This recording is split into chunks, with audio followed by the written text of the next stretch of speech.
عليكم ورحمة الله وبركاته. النهارده رجعنا لكم فيديو جديد على قناة سوبر نور. لو أول مرة بتشوفونا لا تنسوا تحطوا اللايك والشير والسبسكرايب وتشتركوا في القناة عشان يوصلك كل جديد أنا بنزله. النهارده هنعمل لكم طريقة سلايم بطريقة سهلة جدا وبسيطة وتتعمل في كل بيت. هنا معانا الصمغ ده صمغ سائل يا جماعة اهو. هو ده الصمغ اللي بيتعمل بيه السلايم اهو. صورته اهي، في منه الصغير وفي منه الكبير اهو. ماشي، فدلوقتي احنا هناخد منه الكمية اللي احنا عايزينها وهنحطها في الطبق. بصي اهو، انا مش هعمل كمية كبيرة لان هو اصلا لوحده بيعمل كمية كبيرة اصلا اهو. شوفوا، بعد كده عايزينه شفاف، سيبوه زي ما هو شفاف كده اهو. ممكن تحطوا له بقى ايه جليتر، او ممكن تقطعوا شاليمون كده وتحطوه فيها من غير الوان. واللي حابب يحط الوان فيه زي الوان الطعام او اي الوان فلوماستر، او ممكن الوان اللي هي الوان علبة الاي شادو. معانا هنا اهوت اي شادو، فانا هاخد لون منه اهو. اي علبة اي شادو قديمة عندكم هتاخدوها. عارف المعلقة اللي احنا بنعمل بيها عشان ما نوسخش ادوات ياما. ناخد لون مثلا، ناخد اللون الاحمر ده.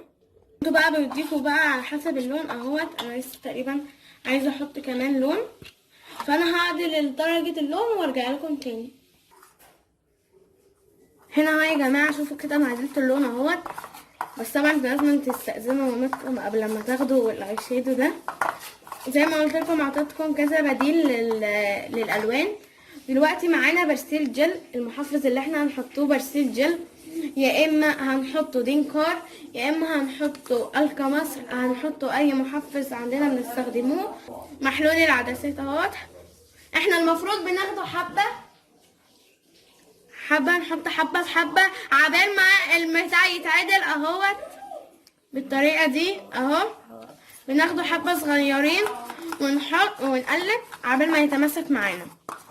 بس طبعا مش بنكتر في الاول علشان السلايم بتاعنا ما ينشفش مننا.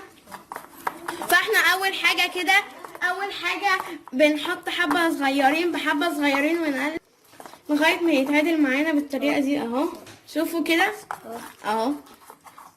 اهوت يا جماعه. شوفوا لونه كمان طالع زهري كده، لونه بامبي جميل كده. شوفوا، مش عارفه باين عندكم في الكاميرا ولا لا، بس شوفوا بيمط ازاي.